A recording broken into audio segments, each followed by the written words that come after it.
Deixa eu contar uma história para você. Quando eu era criança, moleque, né, na casa do meu avô, tinha um monte de coisa lá no fundo do quintal. Meu avô, minha avó criavam pato, galinha, tinha um pequeno pomar, ainda que fosse dentro da cidade, era um lugar assim que meu avô e minha avó gostavam de ter, assim como se fosse uma chácara dentro da cidade. E lá tinha uma parreira.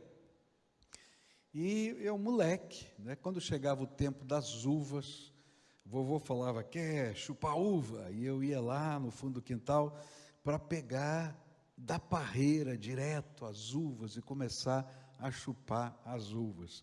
Então, quando chegava o tempo que dava a uva, eu estava doido para ir lá e passear no meio da parreira e roubar dos cachos, uma aqui, outra ali, e fazia a minha festa. Um belo ano, o vovô não me convidou para ir no fundo do quintal para chupar uvas. Eu fiquei muito invocado, eu falei, vou sozinho, pode deixar. Eu já sei. E fui lá e comecei a chupar as uvas e, de repente, as uvas estavam horríveis, amargas, ruins. E aí, então, naquele espírito de neto, sabe aquele espírito assim, ousado de neto, eu falei, vovô, o que aconteceu com as uvas do seu quintal? Estão muito ruins. E aí o vovô baixou a cabeça, ficou meio triste e falou assim, eu esse ano não podei a parreira. E as uvas ficaram ruins, mas o ano que vem elas vão estar boas.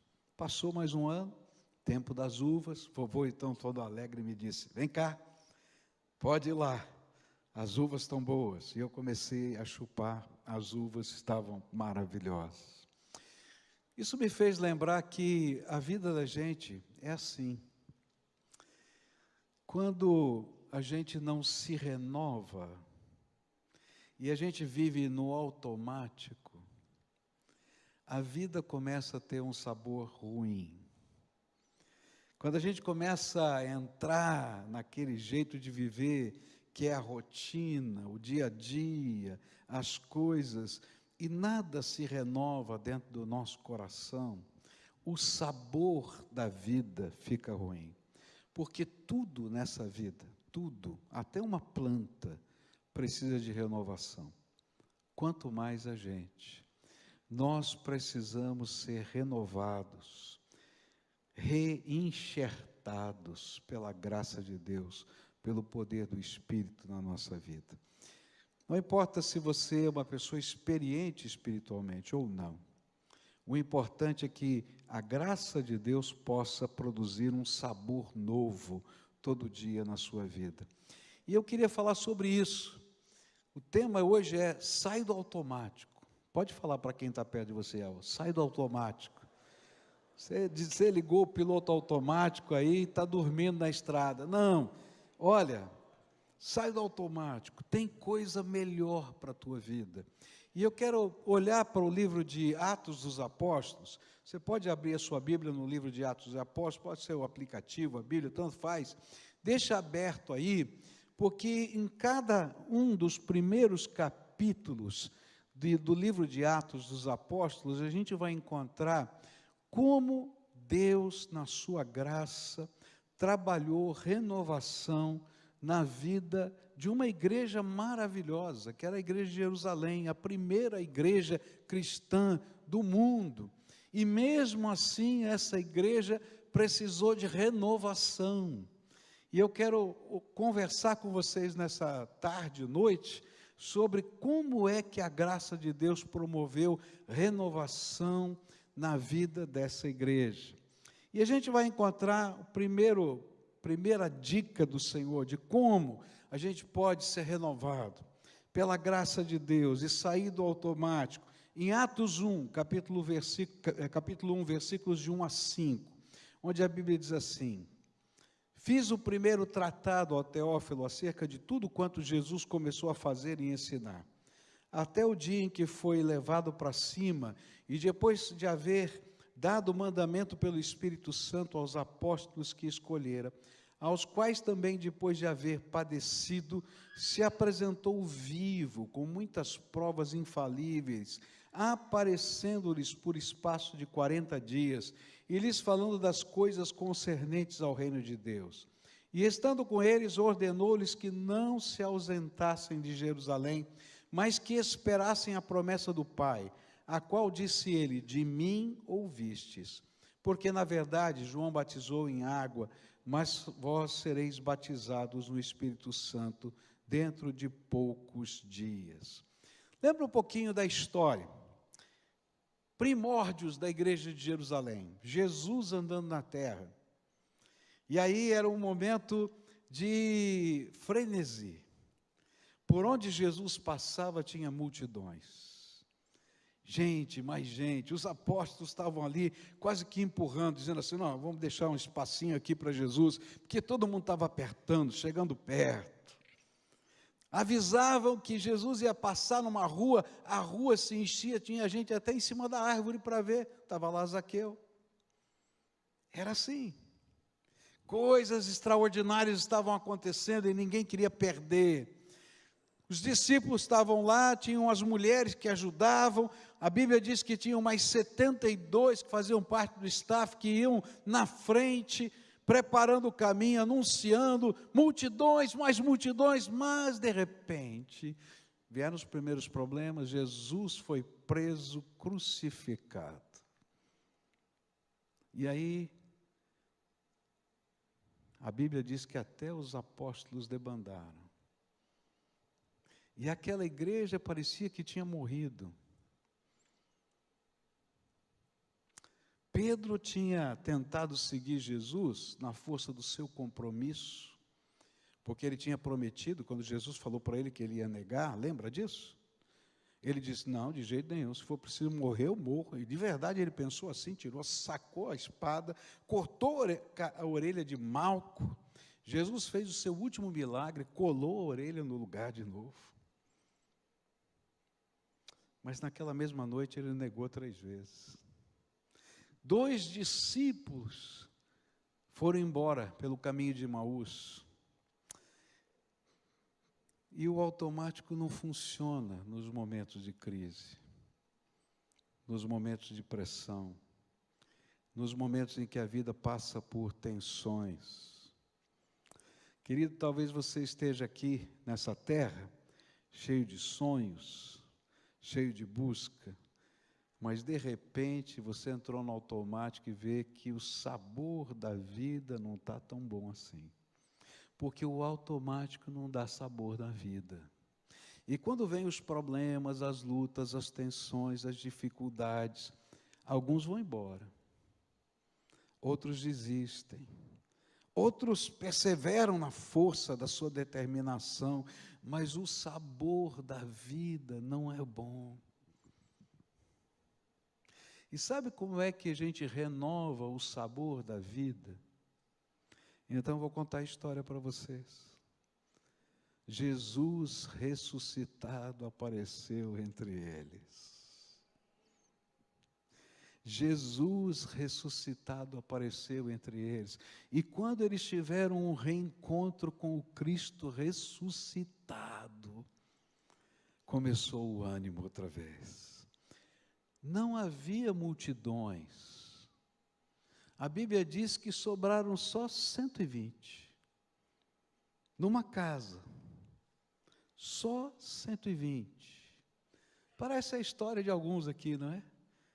As multidões vão embora, mas agora ficou aquele grupo, mas esse grupo estava animado, o sabor da vida voltou. Aqueles 2 que estavam no caminho de Emaús voltaram porque viram o Senhor, porque a alegria é restaurada, a esperança é restaurada, a fé é restaurada, a gente sai do automático com os nossos encontros com Jesus.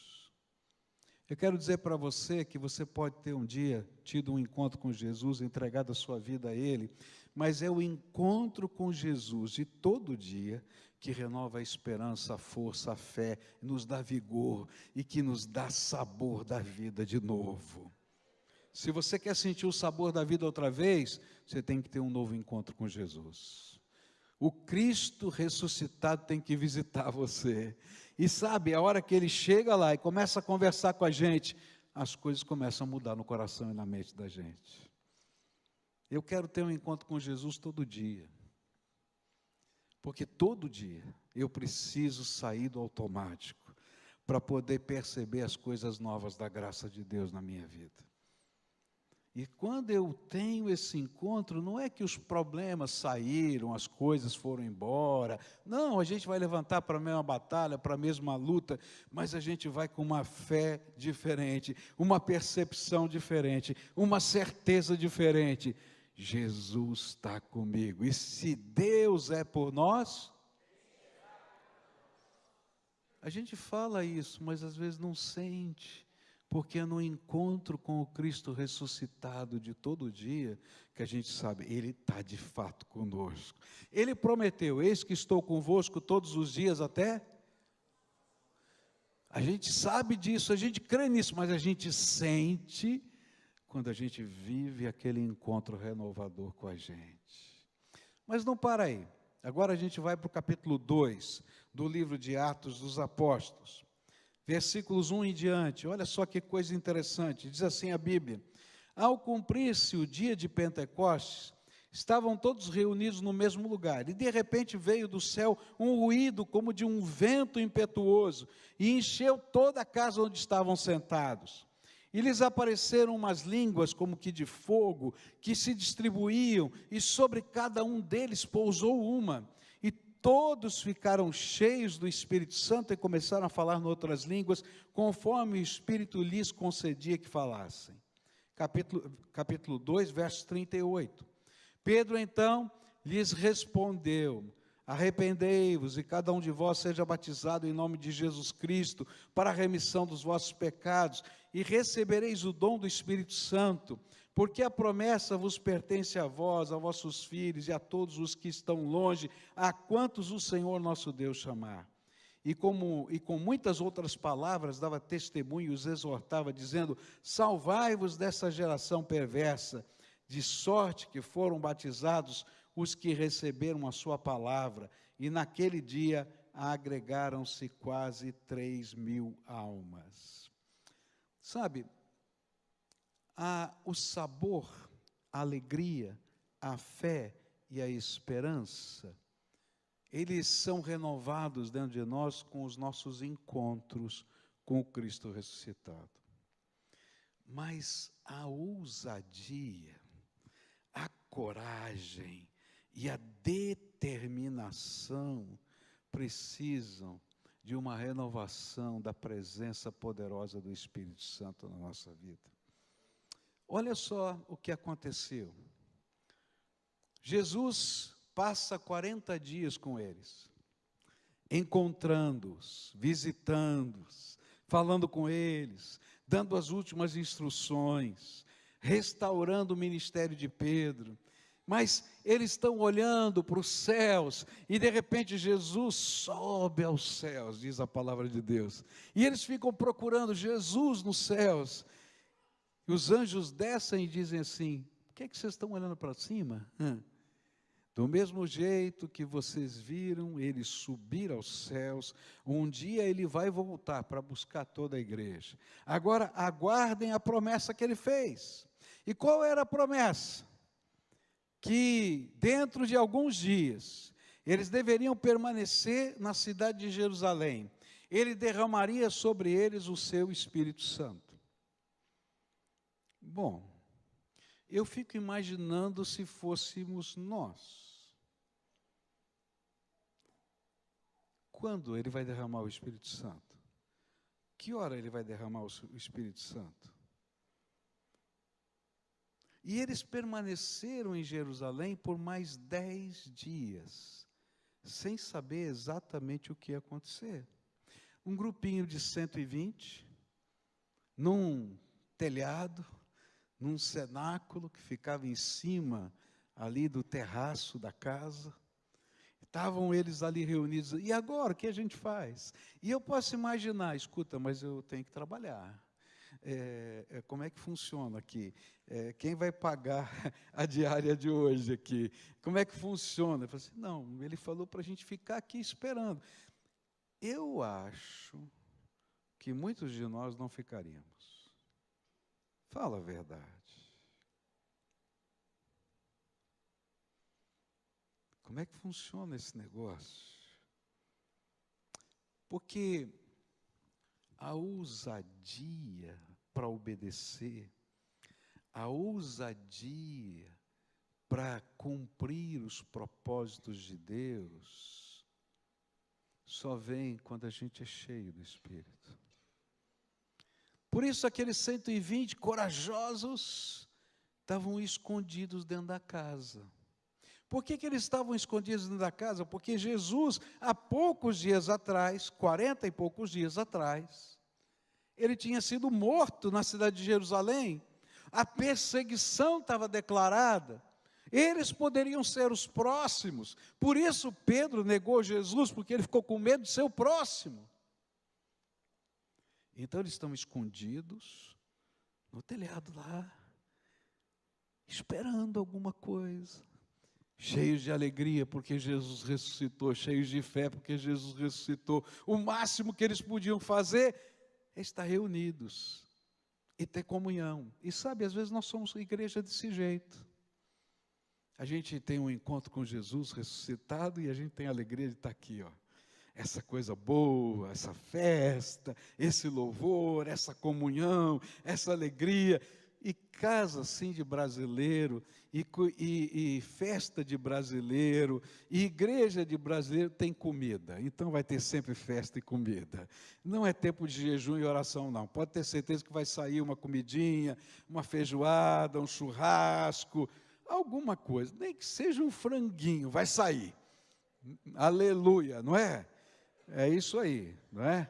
Quanto é que está o frango? Agora é R$1,99 a pound, não é isso aí o negócio? Então, vai ser o franguinho assado, não tem problema. A gente está junto aí.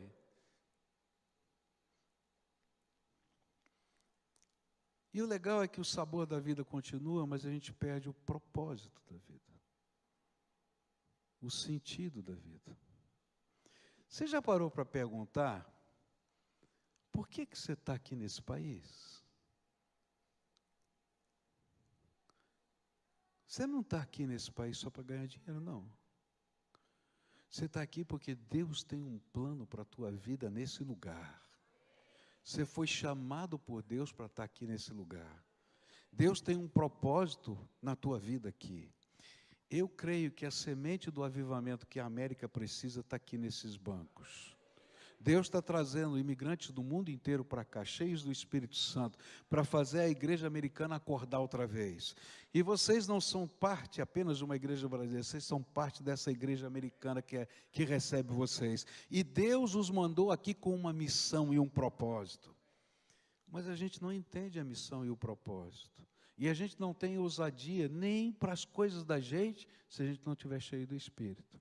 E aí então, depois de aguardarem e obedecerem, desce o Espírito Santo sobre eles. Num dia e numa hora que eles não sabem, que eles não entendem, que não foi marcado, não foi uma conferência, foi um derramar de Deus, uma surpresa. E algo estranho acontece. Aquele povo que está em cima do telhado da casa, no terraço da casa, começa a viver uma experiência estranha. E naquele tempo que não tinha audiovisual, não tinha telão, não tinha imagem, começam a descer bolas de fogo, línguas de fogo sobre a cabeça deles. E todo mundo está dizendo, o que está acontecendo aqui? E o povo da rua para ver, tem algo estranho acontecendo aqui. E eles começam a falar em outras línguas, e diz a Bíblia que cada um que passava, porque era tempo de uma festa, os ouvia falar todos juntos, na sua própria língua. Então você imagina, chega aqui um latino e está ouvindo todo mundo falar em espanhol. Passava um italiano, ouvia falar em italiano, o outro falava em alemão, outro ouvia, mas como é que todo mundo, não, eu estou ouvindo em alemão, eu estou ouvindo em italiano, eu estou ouvindo em espanhol, eu estou ouvindo, eram as línguas daquele tempo, não essas que eu estou dizendo. E todo mundo parou para dizer, escuta, o que está acontecendo? E sempre vai ter os zombadores, aqueles que não acreditam no propósito de Deus, no milagre de Deus. E alguns diziam assim, não, eles estão embriagados. É um efeito de histeria em massa. Aí Pedro,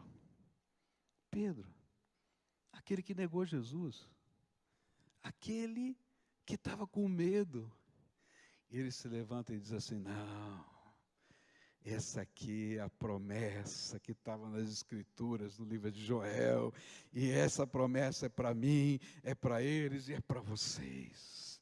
Jesus Cristo ressuscitou, Ele tem um plano para a nossa vida, Ele tem um propósito para nós. Eu quero dizer para você, sai do automático, tenha o seu encontro com Jesus, mas saia do automático cheio de ousadia, para as coisas que Deus quer fazer, mas para isso, você precisa ser cheio do Espírito, e acertar o foco da missão. Naquele dia, a igreja entendeu que eles não estavam reunidos para fazer festa.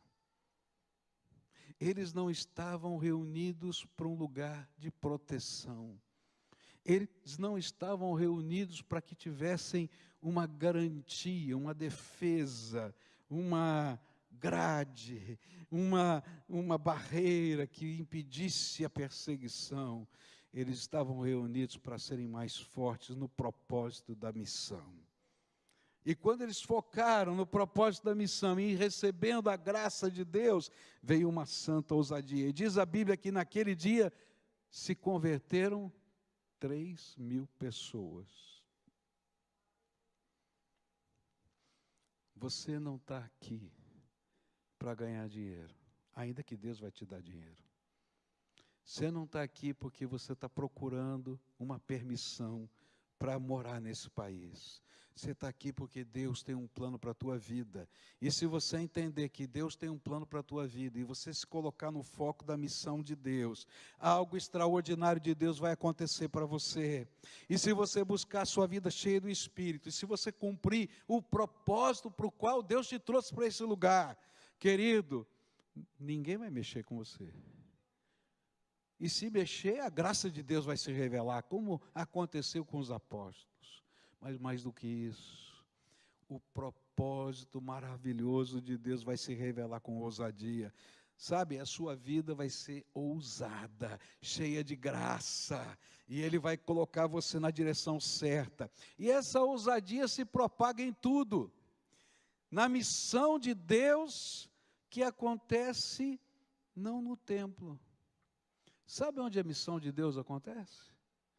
A missão de Deus acontece na oficina, a missão de Deus acontece lá na loja, a missão de Deus acontece onde você está, porque você foi mandado para cá como missionário de Deus para essa terra. Eu estava no Oriente Médio, num dos países mais fechados do mundo, e numa pesquisa, numa época, anos atrás, a gente descobriu que a primeira igreja de Curitiba tinha vários membros da sua igreja naquela região do mundo. Gente brasileira com alta cultura, com skills, com habilidades muito grandes, que foram convidados pelos governos daqueles países, como engenheiros, como médicos, como professores, para trabalharem para aqueles países. Quem pagava a conta era o governo daqueles países. E por um acidente divino, eu viajei para um daqueles países. E Deus tocou no meu coração e falou assim: o que esse meu povo está fazendo naquele lugar? E aí decidi fazer um retiro espiritual com aqueles membros da nossa igreja que moravam lá. E aí vieram dos países, um vinha para cá, alguns quilômetros para cá, porque não era longe, não, dava para vir de carro, eles vinham daqui, vinham dali, e assim vai. E tentamos fazer esse retiro em um hotel, mas o governo do país não deixou fazer no hotel, porque era um encontro religioso. E então um dos irmãos, que estava muito bem de vida, tinha uma casa muito grande, disse o seguinte: cada um fica no seu hotel, e todo mundo vem para cá, para o retiro na minha casa. E abriu a casa dele, tinha 40 brasileiros lá naquela casa dele, para fazer o retiro. E Deus me deu uma palavra: para aqueles irmãos, palavra parecida com essa: você não está aqui por acaso, porque Deus tem um plano para a sua vida. Você não está aqui para estar na igreja ali fazendo alguma coisa e só cultivando a sua alma, ou fazendo festa. Porque se a gente vive no automático, a vida fica sem gosto. Coloca a tua vida na missão e você vai ver. Alguns anos depois, Deus me deu o privilégio de voltar naquele lugar. E eu fiquei feliz de ver. Um daqueles irmãos era um treinador de futebol. E na casa dele agora tinha uma igreja com 40 novas pessoas. Porque ele entendeu o projeto de Deus para a vida dele. Um outro irmão, ele estava numa escola e ele se tornou o vice-presidente de uma igreja daquele país e começou a trabalhar na multiplicação das células naquele país. Um outro irmão, e assim foi, cada um deles fazendo uma obra extraordinária. Eu tive o privilégio de pregar numa igreja de um deles. Porque Deus não te trouxe para esse país só por sua causa, mas Ele tem um plano para a sua vida. Mas a ousadia para cumprir esse plano vem quando você for cheio do Espírito Santo. A Bíblia diz que nós recebemos o Espírito Santo no momento em que nós nos convertemos. Nós fomos selados pelo Espírito Santo e fomos batizados por Ele. Mas se você ler o livro de Atos, você vai ver que várias vezes esse povo que foi batizado pelo Espírito vai ser cheio de novo do Espírito. E cada vez que eles foram cheios do Espírito, coisas extraordinárias de Deus aconteciam. Tem o seu encontro com Jesus, mas mais do que isso, busca o propósito da sua missão e busca o poder de Deus para essa missão, busca a coragem de Deus para essa missão, no Espírito Santo de Deus, e coisas extraordinárias de Deus vão acontecer. Sua casa vai virar agência do reino de Deus. Eu estava na Coreia, há muitos anos atrás, você estava lá com a gente estava subindo a montanha naquele ônibus. Você lembra, Lécio, que tinha um monte de cruzinhas de neon espalhadas pelos prédios da cidade, e a gente perguntou para o pessoal coreano: o que são essas cruzinhas? Ele disse: onde tem um cristão e a casa dele é uma agência de pregação do Evangelho, tem uma cruzinha colocada em cima. 50% da nação coreana virou cristão, saiu do budismo e virou cristã, porque aquele povo entendeu que tinha um propósito e uma missão.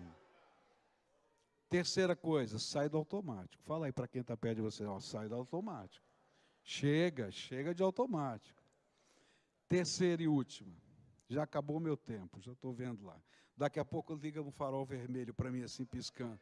Né? Ou então vem alguém tocar o violão, a guitarra aí para me dizer: opa, acabou o tempo. Vamos lá. Mas eu vou terminar já, pode deixar. Terceira coisa. O sabor vem do encontro. A ousadia vem do enchimento. Mas sabe o que vai acontecer quando você sair daqui desse culto? Você vai sair daqui animado, porque Jesus vai te visitar. Quem sabe o propósito alinhado, porque o Senhor vai derramar graça poderosa. Mas você vai sair e vai encontrar os mesmos problemas. Você vai sair e vai encontrar as suas lutas, as suas dificuldades. As contas vão chegar na tua casa. Bebê está para nascer. Ixi, está perdida. Está entendendo o que eu estou falando? E aí você vai precisar de perseverança. Perseverança. E como é que a gente mantém o foco e é perseverante? Capítulo 3 do livro de Atos. Versículos 1 em diante diz assim: Pedro e João subiam ao templo à hora da oração nona.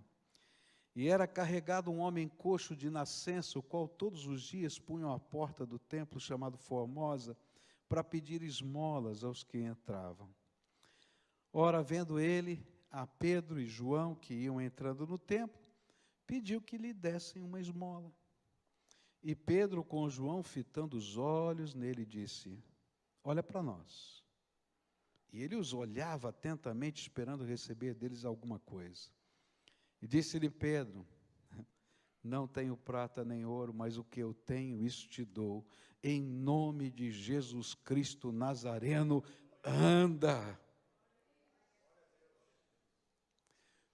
Sabe como a perseverança continua dentro da gente? Quando os sinais de Deus começam a acontecer na nossa vida. Que eu tenho meu encontro com Jesus é aqui dentro da minha alma. Deus começa a falar comigo, Ele acerta a minha visão, o meu propósito. Eu busco graça e eu sou cheio do Espírito Santo, e a boca fala do que o coração está cheio. Se você estiver cheio do Espírito Santo, você vai afinar com o propósito de Deus, ninguém vai segurar você. E você vai ser esse elemento avivalista por onde passa.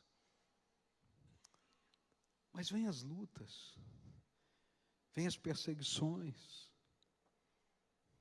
vem as dificuldades, vem as enfermidades, vem as faltas. E aí a nossa alegria é testada. O nosso propósito com Deus é chacoalhado. O que é que nos dá a condição de continuar? São os sinais de Deus na nossa vida. E aí a gente começa a entender que Deus não está trabalhando só no nosso coração. Ele está revelando a sua glória nessa terra. E está respondendo às orações dos seus filhos. E coisas extraordinárias de Deus vão começar a acontecer. Portas que estavam fechadas vão se abrir, porque Ele vai ouvir a nossa oração e vai responder poderosamente. Coisas que a gente está dizendo, não, isso não funciona, não dá, vão começar a funcionar e dar, porque a graça de Deus vai começar a se revelar. São os sinais.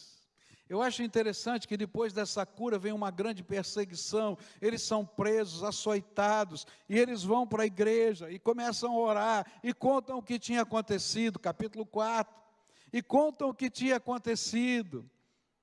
E eles fazem uma das orações mais tremendas do Novo Testamento. Senhor, continua a nos dar ousadia para pregar essa mensagem. Mas enquanto nós pregamos, confirma essa mensagem com os seus prodígios, sinais e milagres. Eu quero dizer que nós cremos num Cristo poderoso, capaz de fazer milagres. E sabe, nós não somos agentes de convencimento. Eu não tenho poder de convencer você, você não tem poder de convencer ninguém. Mas quando a gente ora e Deus faz milagres, não dá para resistir à graça visível de Jesus.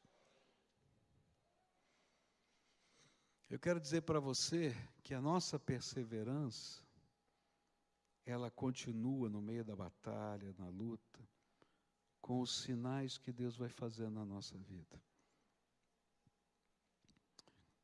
Eu fiquei 35 anos em Curitiba, e desde dezembro do ano passado eu estou ajudando a igreja de Niterói, primeira de Niterói. No primeiro domingo que eu fui lá, junto com Mirna, nós estávamos orando, pedindo direção de Deus para aquilo que deveria acontecer. Era um grande desafio para mim e para ela, em vários sentidos. E eu pedi uma coisa para Deus, falei, Senhor, só posso trabalhar nesse lugar se o Senhor confirmar com os teus sinais. Eu não estou dizendo confirmar que eu devo vir ou ficar aqui, mas confirmar a palavra que vai ser anunciada com os teus sinais. Não tem como. Porque são tantas as frentes e tantas as batalhas, eu não vou dar conta. Então começa hoje a fazer os sinais. Isso era julho do ano passado. Eu só poderia chegar na igreja em dezembro do ano passado. Mas eu estava lá em julho. Era a primeira vez que eu estava lá. E aí eu preguei um sermão sobre restauração, baseado lá no livro de Ezequiel 37, que fala dos ossos secos. Lembra desse texto? Dos ossos secos. E eu falei do poder restaurador de Jesus. Terminou o sermão, fiz o apelo. Muitas pessoas atenderam o apelo, mas tinha uma irmã que eu não conhecia, eu não conhecia quase ninguém daquela igreja, que chorava, mas chorava, mas chorava. Terminou o apelo, ela continuava chorando, chorando, chorando. E aquilo mexeu com a minha alma. E eu lá na minha alma falei: Senhor, abençoa aquela mulher. E o Espírito Santo falou comigo assim: vai lá e fala para ela que ainda essa semana ela vai receber um presente meu. Eu falei: Senhor, tem certeza? Está entendendo? Que coisa, é difícil esse negócio. Vai lá e faz o que eu estou mandando. E aí eu fui bem quietinho, baixinho, abracei aquela irmã, falei no ouvido dela: minha irmã querida, essa semana Deus vai mandar um presente para você. Ela chorou mais ainda. Fui embora. Eu não sabia quem era aquela irmã. Domingo seguinte, eu não estava mais lá. Aquela irmã era uma das líderes da juventude da igreja, dos jovens mais maduros da igreja. Mas ela ajudava, todo mundo a conhecia.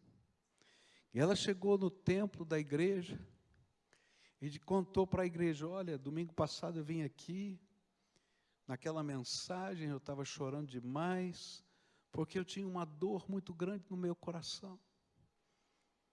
Eu quero ser mãe e não consigo ser mãe. Eu e meu marido queremos um filho e não consigo. E eu fui lá na frente dizendo: Senhor, eu sou o vale de ossos secos. Quando o Senhor vai ouvir o meu clamor? E quando terminou a palavra, o pastor cochichou no meu ouvido: essa semana você vai receber um presente. Eu falei: Senhor, será que é o que eu quero, esse presente? Aí ela pegou um papelzinho, era o exame dela, dizendo: eu quero anunciar para os irmãos que eu estou grávida. Aleluia! Deus já havia dado o presente. Ele só manifestou o seu sinal. Você está entendendo? Sabe o que nos dá perseverança? São os sinais de Deus. Naquele mesmo culto, eu estava sentado assim como nós estamos sentados aqui, eu e Mirna aqui, né? E atrás de mim tinha uma senhora. Antes de começar o culto, aquela irmã cheia de fé chegou para mim: pastor, eu fui diagnosticada com um câncer, e eu creio que Jesus pode me curar, eu quero que o senhor ore por mim. Eu falei: misericórdia, eu estou perdido. E agora? Como é que eu vou orar?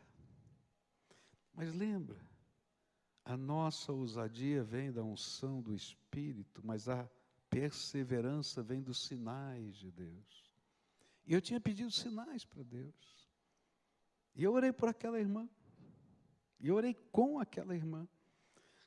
Quando eu volto 6 meses depois, em dezembro, para assumir, aquela irmã chega para mim e diz assim: pastor, lembra de mim? E eu quase que não lembro. Aquela senhora que orou: lembro. Ela disse: está aqui meu papel, Jesus me curou. E falou para a igreja toda. Sabe, queridos, na nossa vida, na nossa jornada é assim. O sabor vem da visitação do Cristo ressuscitado na nossa vida. A missão E o propósito vem do enchimento do Espírito. Mas a força para perseverar vem dos grandes e dos pequenos sinais que o Senhor vai derramando na nossa vida todo dia. E aí, a ousadia se renova, a alegria se renova, e a gente continua mais um pouco, e outro pouco, porque o Senhor Todo-Poderoso está se revelando no meio da gente. Estava num culto, numa quarta-feira, lá em Curitiba, aqueles cultos de oração, e uma coisa que eu quero dizer para você é o seguinte: os sinais de Deus não acontecem porque tem alguém poderoso orando. Porque quem ora não é poderoso. Quem ora é pecador, cheio de defeitos, seja eu ou você. Os sinais de Deus acontecem porque tem alguém extremamente poderoso que nos ouve, Jesus Cristo, o Senhor. E esses sinais de Deus acontecem no meio do povo. E quando a gente está alinhado com o propósito e com a missão, eles vão acontecer mais vezes. Estava lá nesse culto, e um irmão chegou com mais de 70 e tantos anos, com os seus joelhos doendo, e num momento de oração a gente pediu: orem uns pelos outros aqui, e uma irmãzinha muito simples que estava do lado falou assim: o senhor precisa que eu ore para o senhor por alguma coisa? Ele falou: meu joelho está ruim, não estou conseguindo direito subir escada, descer e tal. E aquela irmãzinha muito simples, falou: Jesus, o joelho dele está doendo, abençoa esse homem. Acabou o culto, ele foi para casa, passou a semana, ele não percebeu, mas o joelho parou de doer. Um dia, 2 dias, ele falou: uai, meu joelho não está doendo. Na quarta-feira seguinte, ele sentou no primeiro banco assim e dizia: pastor, eu quero dar um testemunho. Eu falei: meu Deus do céu, é hoje. Eu falei: calma aí, eu estou pregando, só um minutinho. Pastor, eu quero dar um testemunho. Tá. Quando terminou o culto, ele falou: vem cá, meu irmão, sobe aqui. E ele subiu correndo as escadas. E ele disse assim: gente, eu estava aqui na quarta-feira passada, tem uma irmã, a irmã não está aqui não, nem sei o nome dela, eu não sei quem é, mas ela orou por mim e assim aconteceu. Falou: eu estou bom, quer ver? E aí o velhinho desceu a escada, correu até o fundo do corredor, voltou correndo, dizendo: eu estou bom mesmo. São os sinais de Deus que nos dão perseverança. Agora, sabe quando os sinais de Deus acontecem? Quando gente simples como eu e você, que redescobriu o sabor por causa dos encontros, alinhou o propósito porque está cheio do Espírito, segue a jornada da vida dizendo: Jesus, vem agora e visita, Jesus, vem agora, toca, Jesus, vem agora e abençoa. Num dos programas que fizemos recentemente lá na igreja, chamado Casa de Paz, onde as pessoas foram para suas casas e procuravam alguém que quisesse que eles fossem orar na casa deles por 6 semanas. E um deles foi lá e disse para o seu vizinho: posso vir aqui orar pela bênção de Deus na sua vida por 6 semanas? E ele disse: pode vir, então vem. E no primeiro dia, aquele irmãozinho chegou e falou assim: qual é o assunto que você quer que eu ore? E sabe aquela pessoa desconfiada, diz assim: olha, tem um que é muito difícil. Jesus é poderoso mesmo? É poderoso, sim. Ele faz tudo? Faz. Olha, tem uma irmã minha que eu não perdi o contato dela, não sei onde ela mora, não sei onde está o telefone, não a vejo há não sei quantos anos, eu gostaria de reencontrá-la. Se Jesus é poderoso, pede isso para ele. E aquele irmãozinho simples disse: tá bom. Jesus, tu sabes onde está essa mulher, traz para ele conhecer de novo, acha outra vez. Semana seguinte, ele volta desesperado, diz assim: esse negócio de oração é poderoso. Por quê? O que aconteceu? Eu estava andando no centro de Niterói, adivinha com quem andou de cara? Minha irmã. Eu digo, não é possível. Esse negócio é tremendo. E sabe o que aconteceu? No dia seguinte, ele está no prédio dele e encontra o vizinho dele, esse vizinho, na porta, falando para um outro cidadão que está saindo com o carro. Olha, esse negócio de oração é incrível. É maravilhoso. Contou toda a história, ele só ouvindo. Ele contou toda a história e disse assim: vai amanhã na minha casa, que é dia de oração, porque esse negócio funciona. Vai lá você também, porque Jesus é poderoso. Nossa perseverança se mantém com os sinais de Deus na nossa vida. Sabe por que a gente não ora? Porque o sabor passou e a gente está no automático. Porque a missão se perdeu e Deus não é responsável pelo teu propósito, mas Ele é responsável pelo propósito dEle na tua vida. Se você alinhar o propósito que Ele tem para você e deixar Ele encher a tua vida de graça, Ele vai abençoar a tua vida. E Ele vai começar a responder orações, e vai confirmar a palavra, e vai confirmar a tua vida. E sabe, a bênção de Deus é tão grande, é tão grande, é tão grande, que se você entendesse o quanto Ele te ama, se você compreendesse a extensão do amor, e eu termino com isso. Às vezes a gente não entende. Por que isso tudo é importante? Por que Ele nos ama tanto? Eu vou te contar então a história. Um dia estava Deus Pai, Deus Filho e Deus Espírito Santo no céu. Está entendendo? E o Pai falou para a Trindade: eu amo tanto essa gente, mas todos eles estão perdidos. Por causa da minha justiça, eu vou ter que julgar todos eles, e todos estão condenados. E então Deus Pai, Deus Filho e Deus Espírito Santo montaram um plano, que a Bíblia chamou de o grande mistério. O apóstolo Paulo falou que era o grande mistério, que nem os anjos conheciam qual era o plano. E nesse plano, o Filho, segunda pessoa da Trindade, aquela palavra viva que criou todas as coisas, quando Deus disse, haja luz, foi Ele que fez, Ele era a palavra viva. Ele disse, eu vou me esvaziar da minha glória, para caber na forma humana, para poder começar a obra dessa salvação. E então, às vezes a gente não entende o que aconteceu.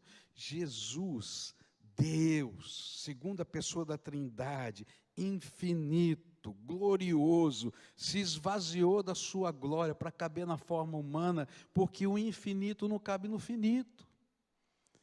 E a gente às vezes se esquece que por toda a eternidade, Jesus vai ter um corpo, e nunca mais vai ser o que foi, porque Ele me amou e amou você. Você está entendendo? Mas não para aí a obra de Jesus por mim e por você. Ele vem aqui e nasce numa manjedoura. Você conhece a história do Natal? Deixa a tecnologia do céu para viver numa terra onde não tinha nem água encanada e banheiro. Porque Ele me amou. Vive aqui 30 e poucos anos. E aí Ele cumpre o plano que estava designado, que ninguém conhecia, que era necessário que Ele pagasse o preço do meu pecado, porque ninguém tinha condição de pagar o preço. E então Ele vai para a cruz do Calvário e morre por mim. E sabe, a gente às vezes não percebe, Jesus não morreu na cruz por causa dos cravos, porque levava 3 dias para uma pessoa humana, saudável, morrer crucificado. Jesus morreu na cruz quando Ele se fez pecado por nós. E quando Ele se fez pecado por nós, o coração dele não aguentou e explodiu. Porque Ele me amou e amou você. Ele se fez pecado por nós. Mas não para aí. Sabe aqueles 3 dias entre a morte e a ressurreição? Ele desce a um lugar chamado Hades, que nós chamamos de inferno. E ele desceu ao inferno por mim e por você. E você vai perguntar, por quê? Sabe por quê? Para tomar das mãos de Satanás as chaves da morte e do inferno, para que todo aquele que nele crê não pereça, mas tenha a vida eterna. Querido, se você entendesse quanto Deus te ama, você sairia do automático. Se você entendesse quanto Deus te ama, você ia buscar um encontro com o Senhor Jesus. Se você não teve, vai buscar o primeiro. Mas se você já teve, vai buscar um todo dia.